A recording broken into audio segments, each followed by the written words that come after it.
I honestly don't want to use this microphone, but there's people in the background and I do not want them in my video whatsoever. So this is my first time really using a microphone. Please bear with me. And this is my first time doing a video essay. So welcome to my channel and enjoy. I recall my body being lusted after since before I can remember. In a society that prioritized telling little girls to wear shorts underneath their dresses so they wouldn't be touched, and the forceful suggestions that I should wear a bra to make sure that my yippee sat up pretty and nice. Yet if the slight skin of said breasts were to show, there would be justified ridicule present, in turn causing me to feel like Alice in the scene with her mother in a carriage at the beginning of the movie, Alice in the Wonderland. An outcast in my own body, based upon what it is I had on. It astonishes me how we would rather strip away the pureness of the vessels we were given, rather than take the time to respect each other and ourselves. Oh, I'm reading off of a laptop. Go ahead and subscribe. Being at the receiving end of lust is not a fun experience.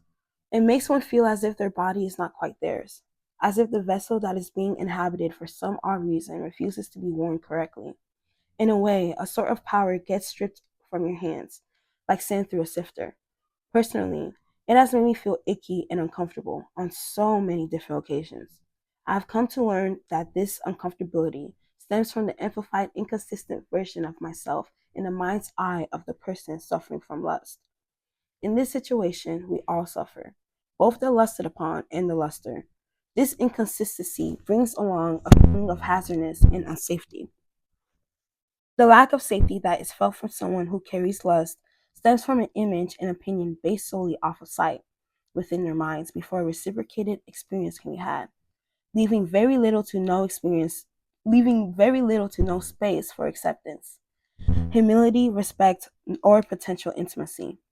This alienation within the body can leave a lot of people playing into roles and perceptions that they previously wouldn't have otherwise, and leaves others feeling genuinely unsafe, anxious within themselves and in the environment around them. In many unfortunate cases, people can be left traumatized and can spend years deconstructing the unfortunate experience of encountering someone who lags around lust.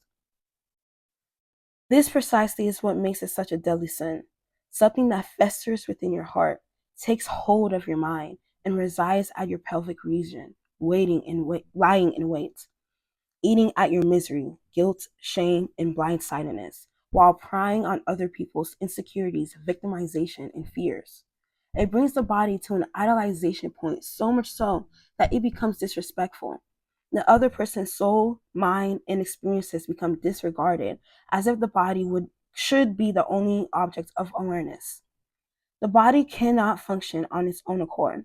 That is why it's claimed to be the body. And each thing that helps it function is so much more important than the sole act of sex.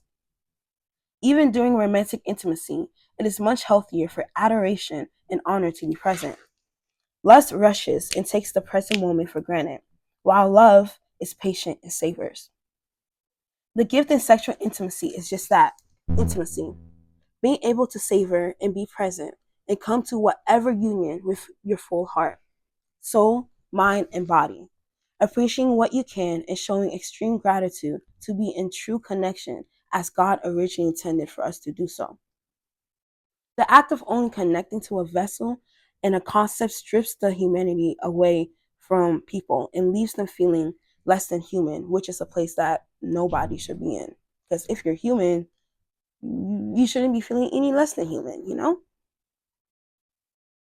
It takes away their life experiences, tears, and joys that they have endured and turns them into nothing in comparison to the body.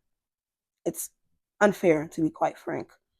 This is why I claim that it creates an unsafe environment for those being lusted after, because this desire puts the human in potential danger.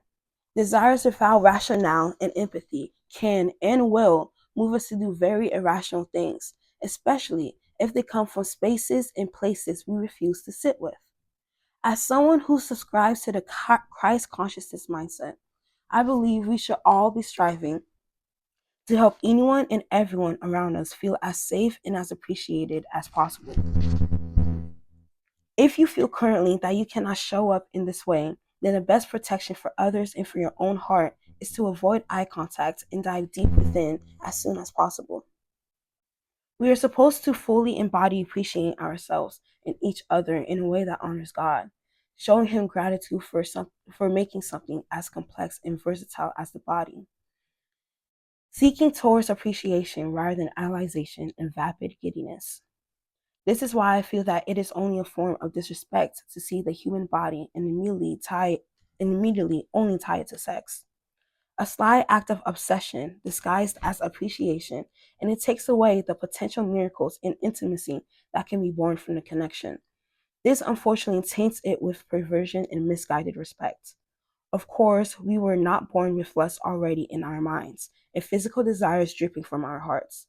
No, we were born pure, to perceive and think of something within its most natural and harmless, honest, dynamic form, as well as accepting and respecting something as it came and as it is.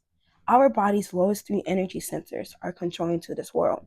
These energy centers consist in helping us feel safe, seen, and passionate, not only in the world but within ourselves. If these three are if these three are balanced, we will have a vitality and eagerness for life.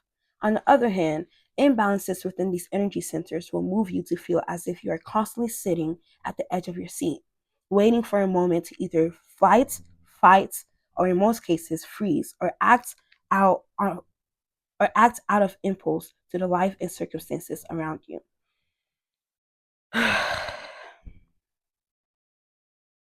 If that was really breathy, I'm so sorry. Okay. I'm wearing a dress. It's so cute. I'll show y'all my fit when I'm finished. Okay. The curse of lust in this case would be a major imbalance within your second energy center, called the sacral, located at your pelvic region. Of course, an imbalance here proves to show up in the other two, where you can lack a sense of inner confidence, will, authenticity, genuineness, and integrity within yourself. This is where your body generally feels joy, play, and passion for life.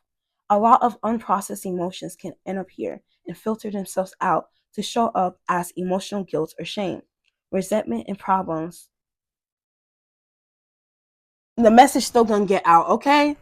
Y'all, let me be honest real quick, because this is my channel and this is me. Hi, my name is Emanuela. Nice to meet you. Lust, this video that I've been trying to create, it's been on it for like at least a year now, and it's gonna come out 110%. Hi, welcome. If you're here, nice to meet you. This is me stepping outside of my freaking comfort zone, and I am obeying God to the highest level. Okay, please go ahead and subscribe, and more essays and more videos will come out. And I love you. Let's go ahead. As I was saying, the curse of lust in this case will be a major imbalance within your second energy center, called the sacral, located at your pelvic region.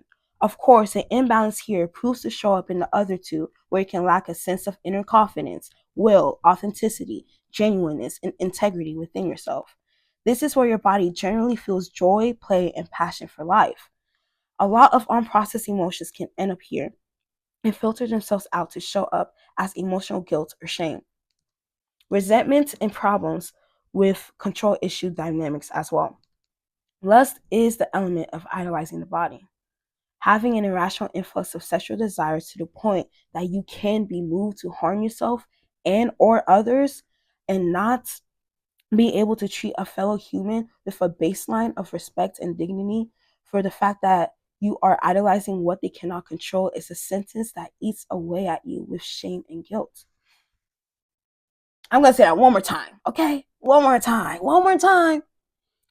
Lust is the element of idolizing the body, having an irrational influx of sexual desires to the point that you can be moved to harm yourself and others, and not being able to treat a fellow human with a baseline of respect and dignity. For the fact that you are idolizing what they cannot control, it's a sentence that eats away at you with shame and guilt. So how do we as a society heal or strip away from the inconsistent energy that is lust? We have to be able to see the body as nothing rather than a vessel. Now that we acknowledge that there is a problem, the only thing that can really be done is to sit with it within true compassion, acceptance, and actually feel it out. The only way to break this chain cycle is to sit with the shame, the guilt, the feelings you have been encountering in order to seek its origin. For we cannot change that we cannot see. Yeah, for we cannot change what we cannot see. Right, right. Like John Cena. Can't see me. Where'd she go?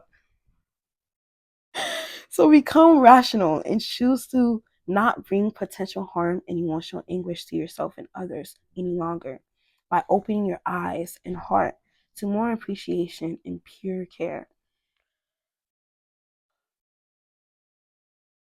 Be honest and authentic now, so your wounds may be held tenderly and pruned off by God.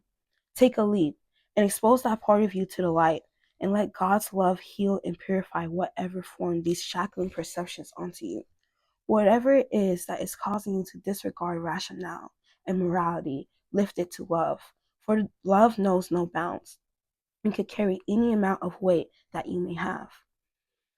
If not to take control, then to at least understand where these feelings and desires are coming from.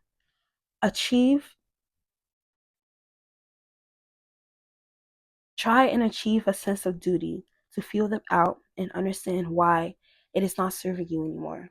So cycles and resented feelings don't continue to make triggered appearances within your life.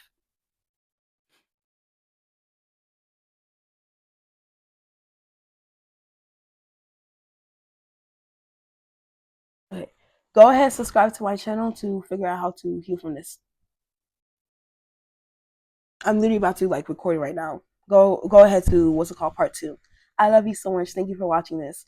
But in part 2, we're talking about accountability and how you can show up in a way that, hey, yeah, what happened happened. I felt what I felt. I did what I did. I want to move forward. You know, how can we go to that point and how can it be done in a genuine sense, you know? But yeah, go ahead. I'll see you in the next video. Bye.